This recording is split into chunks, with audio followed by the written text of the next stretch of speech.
What's up, guys? Welcome back to the Wrestling Rundown. We're doing a video. Sorry. The midweek wrap up. We had some great time management, so we're gonna get right into it. Everyone's Rock, face the camera.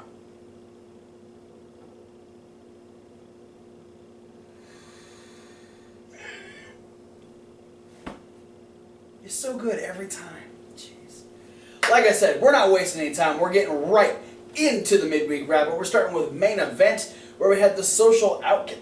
You okay? We had the Social Outcast come out, and they are on the verge of getting their own matching biker jackets. Bo Dallas says, "You know what?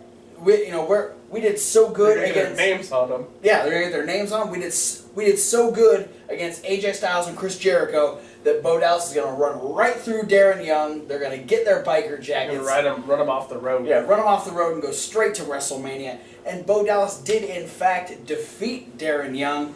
Darren Young had to pretty much take on all of Social Outcasts on the outside. He did pretty good for a while. He did, and Heath Slater didn't really get involved. He did a really good spot where he ducked a clothesline from Adam Rose and actually backdropped Adam Rose onto Curtis Axel. That's while Heath Slater was distracting the referee. Yeah, and so while he's trying to get back into the ring, he hits a shoulder block or a shoulder to the gut on Bo Dallas and goes for a sunset flip. But instead of falling backwards, Bo Dallas drops down, hooks a leg, grabs the rope, and Bo Dallas picks up the win. And we moved on to what I think is probably the match of the midweek. Paige versus Naomi had a fantastic match against each other. They had a really good match. Especially for a match on main event, they had great pacing, they had great chemistry. Tamina got involved, and her parts were really good. She ended up eating a super kick from Paige on the outside. But yeah, just some great back and forth stuff from Naomi and Paige.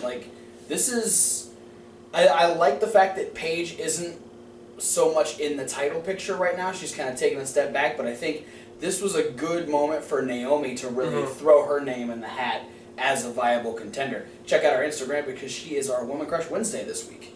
But Naomi did end up picking up the win. Paige tried to do very much the same kind of pin that Bo did on Darren Young, but Naomi was able to back roll her into it and looked like she was going to set up for a pin herself, but instead rolled through and locked Paige into her full Nelson leg submission and got Paige to tap out, picking up the win that way. So a good win for Naomi. We had Ryback defeat Tyler Breeze with a shell shock. I liked... I was sort of nervous about this match, to be real. Yeah.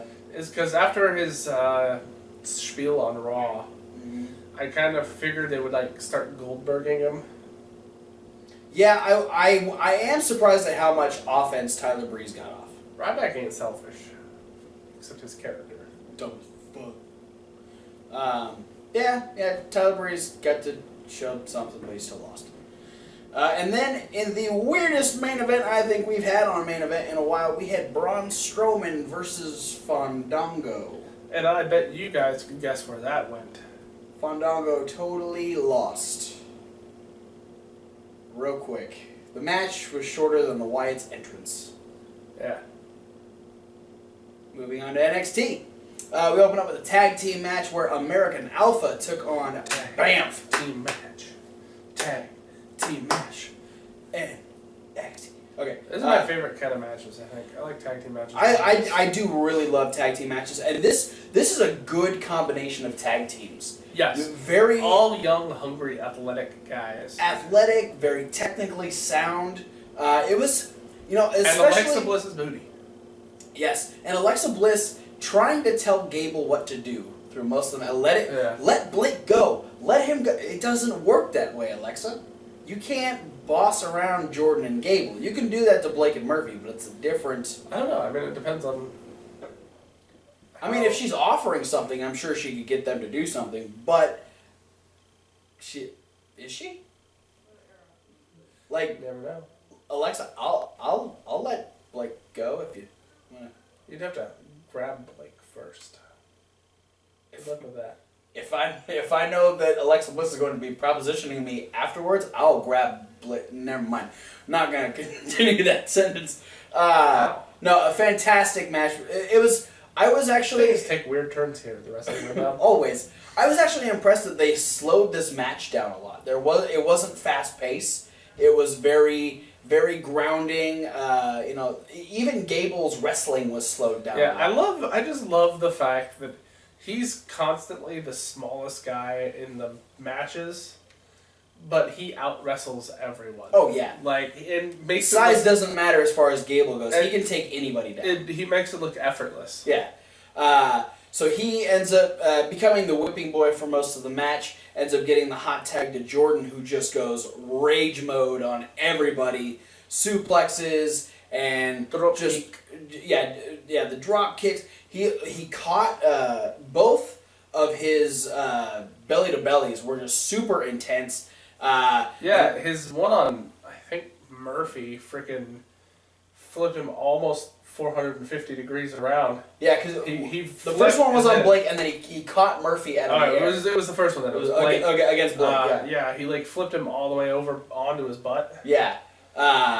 It's just a fantastic showing for Jordan. He ends up dropping Murphy right, just a massive front bump, which takes Murphy out. Tags in Gable. They hit the assisted back suplex for the win.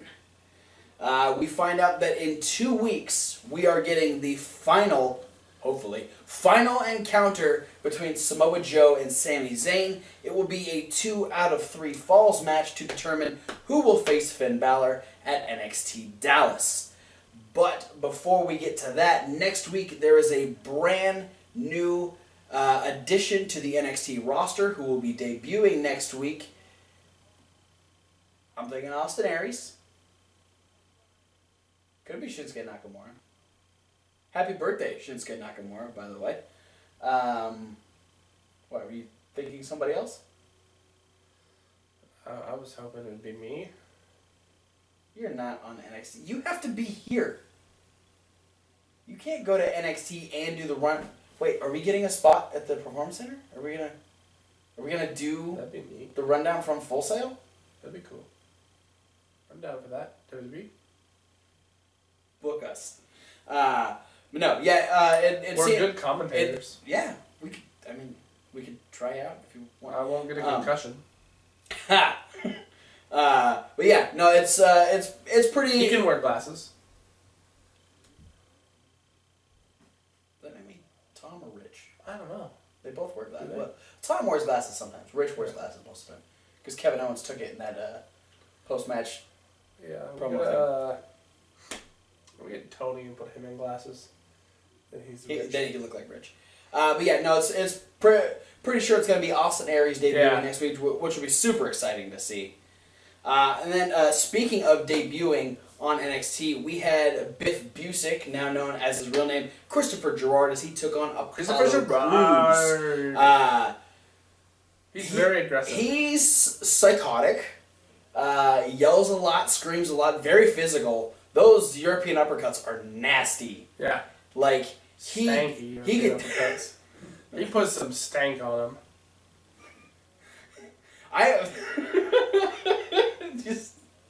Never mind. No. Okay. No. There were a couple times where I was worried about Apollo Crews because he was taking some serious shots. But there's one point. I think in the beginning, I felt like Gerard might have chipped a tooth or something, because it was after one of the very first moves of the match, he kept going back to selling the side of his face over and over again. Because Apollo hit him with a forearm or a drop kick. Yeah, both real early. Whatever it was. Yeah, he was feeling that one. He kept going back to the mouth after every time he got a pause. Yeah, but Apollo Crews ends up picking up the win. He actually picks up Gerard from the outside on the apron into his lifting spin out powerbomb and picks up the win. Good to see Biff Busick debuting on NXT. Yeah. We had Bay Mella do a quick interview talking about their main event tag team match against Nia Jackson. Yeah, right. And then also kind of hitting Nia Jackson who? And also kind of hitting on the fact that Bayley is kind of terrified of Asuka. Because... Well, I mean, I don't... She has every right to be. I don't blame her, but it was just the way in which she addressed the question, or her lack of addressing the question. She was just like, I know what Asuka wants, and then she walked away. It was just... Bayley's not feeling this this heat that she's getting from Asuka. She's not excited for it. Then we had Tommaso Ciampa taking on Bull Dempsey. This will likely be the last time we see Bull Dempsey on NXT TV, as he was released about a month ago, I believe. Good match between these two. Bull Dempsey playing jokes that he couldn't get out of his shirt at the beginning. Maybe he gained a little weight. Maybe he was gaining muscle. Whatever it was. Gains, bro. Swolverine. We'll get into that in a second. But Tommaso Ciampa ends up defeating Bull Dempsey with his bridging armbar. Yeah, that's a cool move. It's a very, very cool move. But it hasn't lost coolness the second time. It's it's kind of sad to know that we're not going to see Bull Dempsey on TV anymore, because we were just kind of starting to like him. Like we were actually like, well, I was actually caring about him, but hopefully he'll come back sometime. We had Joe and Zayn comment on Regal's decision about the 2 out of 3 falls. Joe says he feels sorry for Sami Zayn because in a 2 out of 3 falls he now has to feel twice as much disappointment as he would in a regular match, and so he's going to have to deal with twice the amount of pain in something that he should already realize, and that is that Samoa Joe will be the next NXT champion. I'm not completely sold on that, Joe. No? Well, Zayn says he's asked if he's prepared for this match. He says, "I spent so much time on the sidelines. I am prepared. I've had nothing but time to prepare to become the first ever 2-time NXT champion." So he's very ready for this. He's very prepared. Yeah, he's not holding back. Then we had our tag team main event, which wasn't great. No, it wasn't great. It was terrible. It was good for Nia. She got to look really dominant against both Carmella and Bayley. And Eva didn't look good against either of them. I'll give Eva the fact that she worked heel, but that's mostly because she can't work anything else. She I bet she can.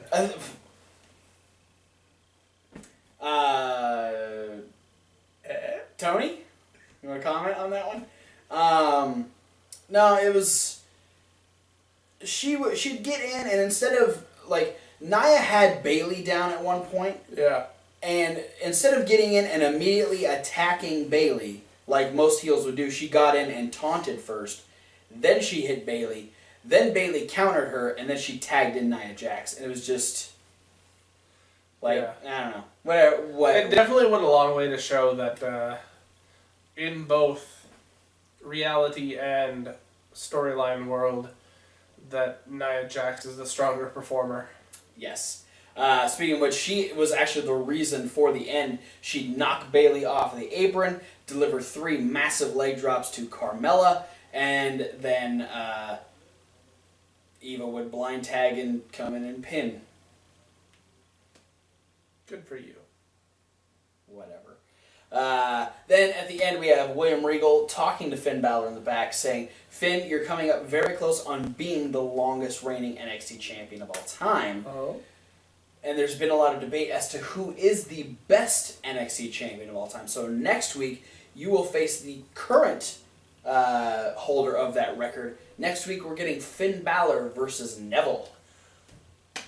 What? I am excited.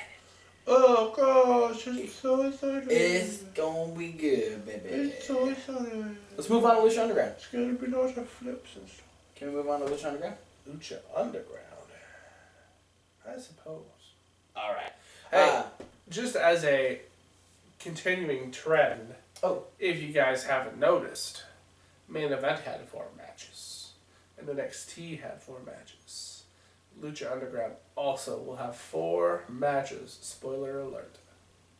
But first, we open up with a look into the teachings that Vampiro is giving Pentagon Jr., telling him to stay focused, stay on the path that he has, because if he wants to take down Katrina, that being their main focus this season, he has to abide by the rules that that Vampiro is putting in front of him. And we'll skip forward a little bit. Pentagon actually demanding a rematch against Prince Puma, and going about it in a way that probably wasn't the best idea. Yeah. Because he's standing in the ring in the temple as Katrina's walking by. He's yelling at her, demanding the match, and she's like, well, after what you did to Mil Muertes, why would I give you anything that you want? And so then he actually got her down. They had a little fight scene. They got her down into a position for him to break her arm, but then she wonked out of the way and said, "Okay, fine." She Undertakered her way. Yeah, she Undertaker. Yeah, you actually went bong. She ends up like in the corner of the ring and says, "Okay, fine. You can have your match next week against Prince Puma," and then she Undertakers her way to the outside and says, "But what was it she said? It's probably something along the lines of you'll regret what you just did. Be aware of what you just did, because that could spell the end for you or something." So yeah, Pentagon got a little too physical, and physical. Are you Randy Couture? Lip sync battle. Because I actually sang it. That's true. I'm ready. So next week we are getting a rematch between Pentagon Jr. and Prince Puma. Hey, I enjoyed that match so much the first time. I'm not mad that this is happening again. Let's do it.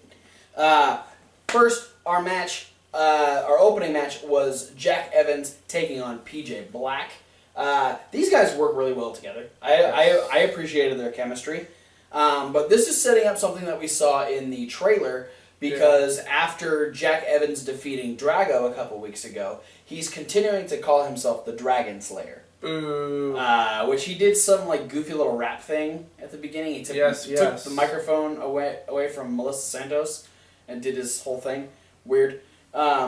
Jack Evans is fairly in control during the match. Drago appears up on the platform. He's got horns on. Yeah, he's got this giant fucking helmet on. He's doing the nunchucks thing.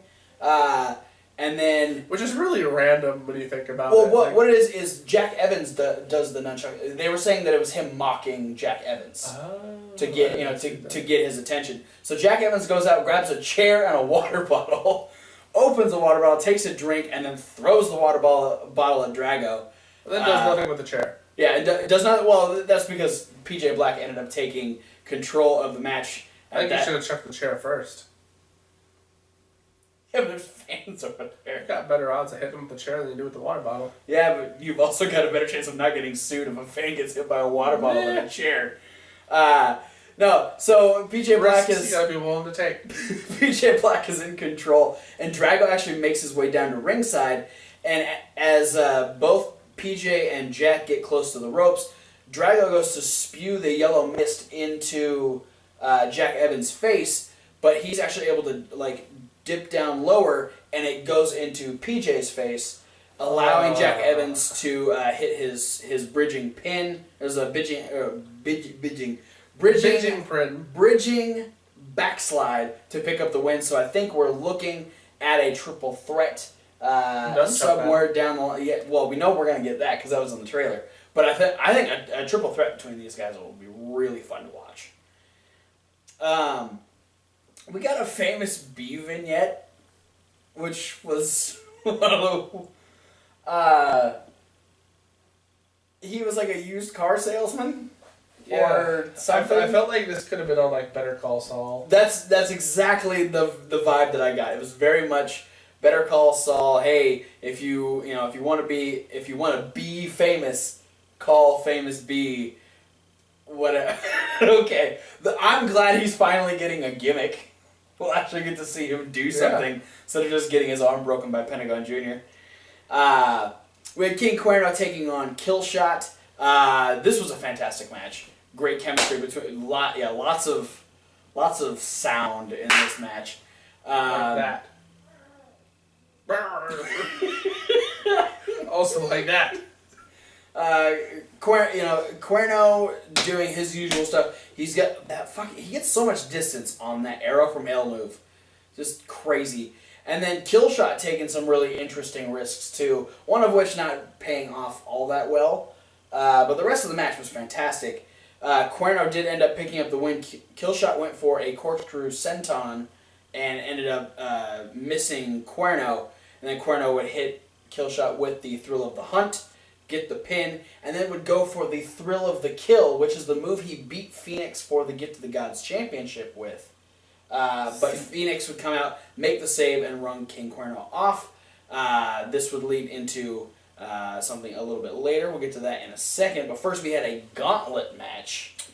Tejano running the gauntlet against Chavo and the Crew. Didn't think he'd get so far because he had to go against Cisco first. And Cisco by far is the most dangerous. He's the most dangerous person out of that entire trio. Yeah, just think of all the things that he did last season. He hit people and did moves and stuff. Yeah, he got a super kick and then got pinned. Oh, sorry, Matt. Then we moved on to Cortez Castro, who put up a little bit more of a fight. Got some offense on Tejano and was in control for a second. Hit a couple really big forearms and thought he was taking Tejano down. And Tejano just kind of lifted his head and smiled at him. And so he ended up going for a third running forearm. Ended up getting lifted up into a sit-out powerbomb. Tejano moving on to Chavo. And whooping Chavo's ass for most of the time. Well, given the opportunity, I would whoop Chavo's ass. That's fair. I think there's a lot of people that would want to whoop Chavo's ass if they got the chance. It is whoopable.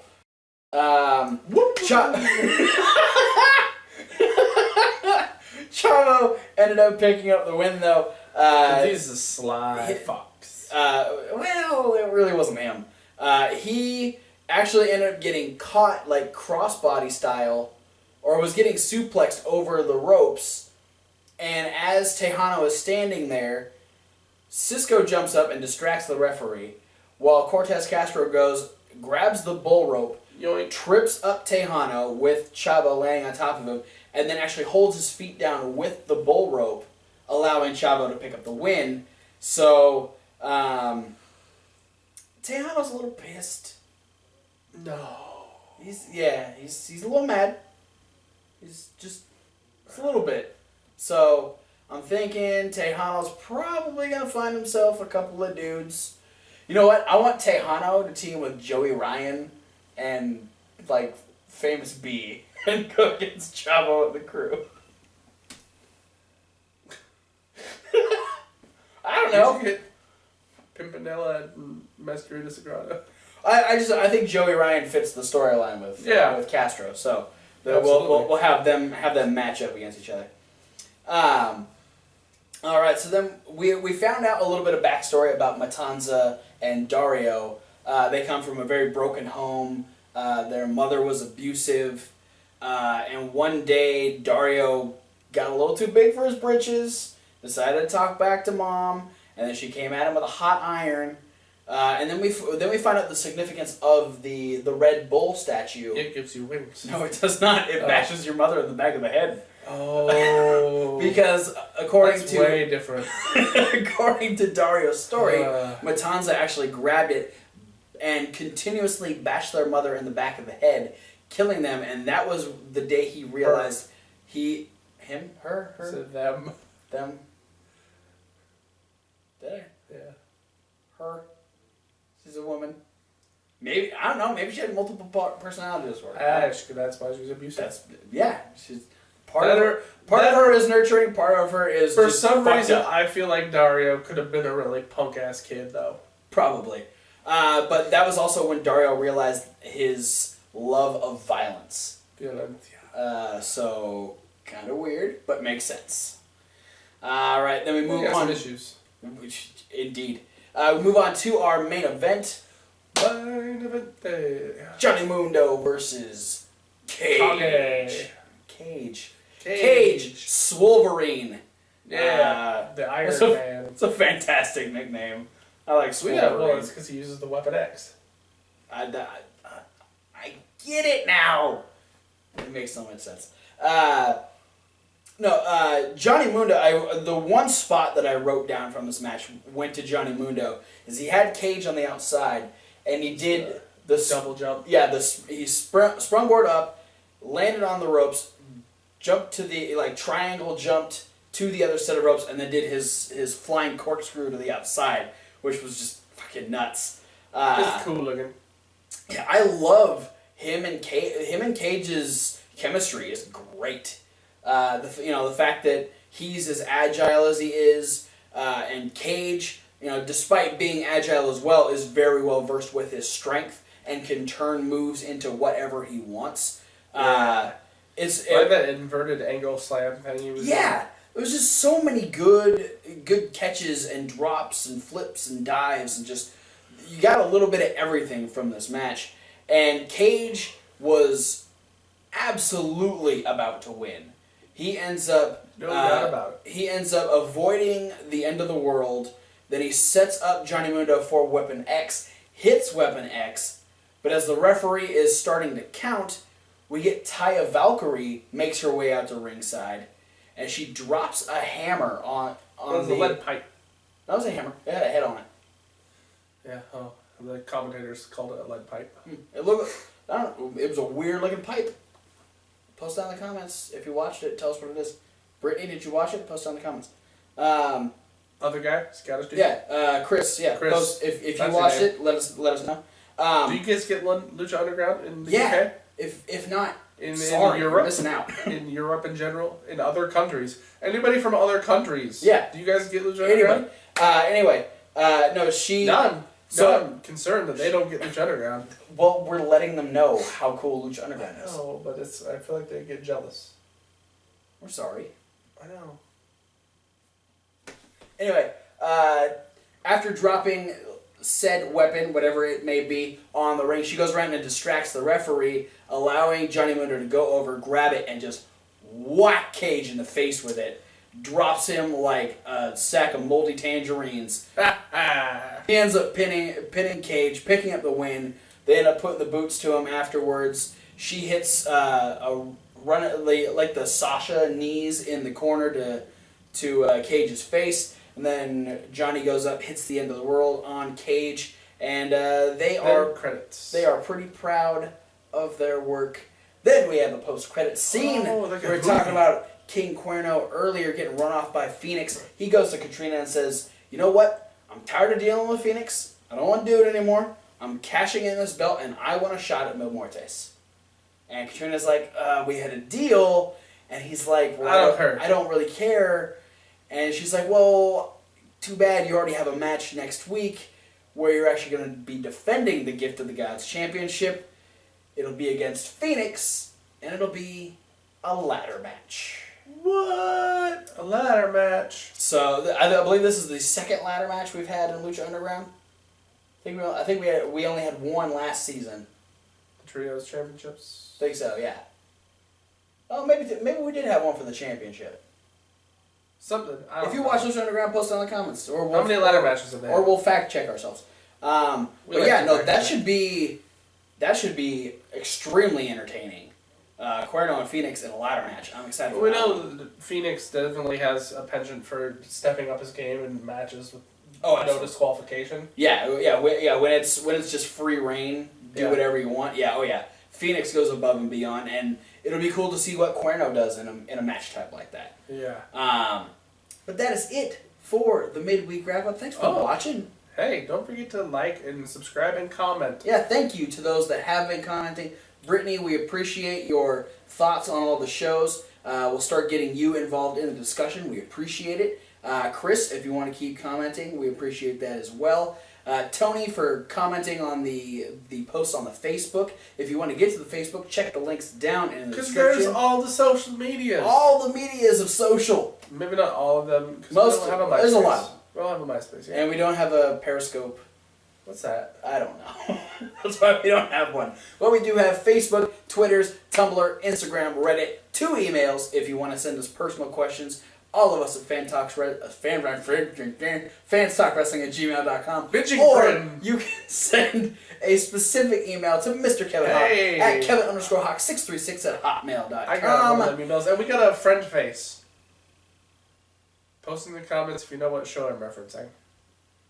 All right. There's also a podcast for those of you watching on YouTube. Check out that podcast. Yeah, because you don't have to look at our ugly faces. All you got to do is download the SoundCloud app or whatever podcast app you have, and you can listen to us right from your device. For those of you listening to the podcast, you should check out the YouTube channel. So you can look at our pretty faces. Or you can watch Rock, because he was just looking off into the distance at the beginning of this video. I'm glad you've paid attention this whole time. But yeah, all kinds of we post pictures, all kinds of stuff. So get in on it. And for those of you watching YouTube, check out that playlist because this week we got us a Fastlane review. We got a Raw review with the return of Shane McMahon. Shane O'Mac. We got this midweek wrap up. Up next is the SmackDown rundown, and then following that will be an indie news. It's gonna be the first SmackDown in a long time with Triple H. Is he supposed to be in it? Yeah, he's gonna be appearing. It's gonna be his first time appearing since becoming champion. Awesome. I'm excited. Cool. And he doesn't do SmackDown often.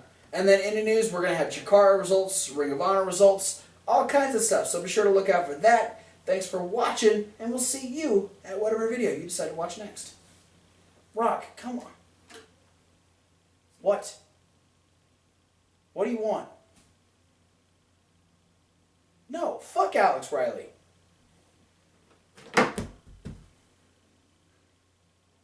Devil Doll.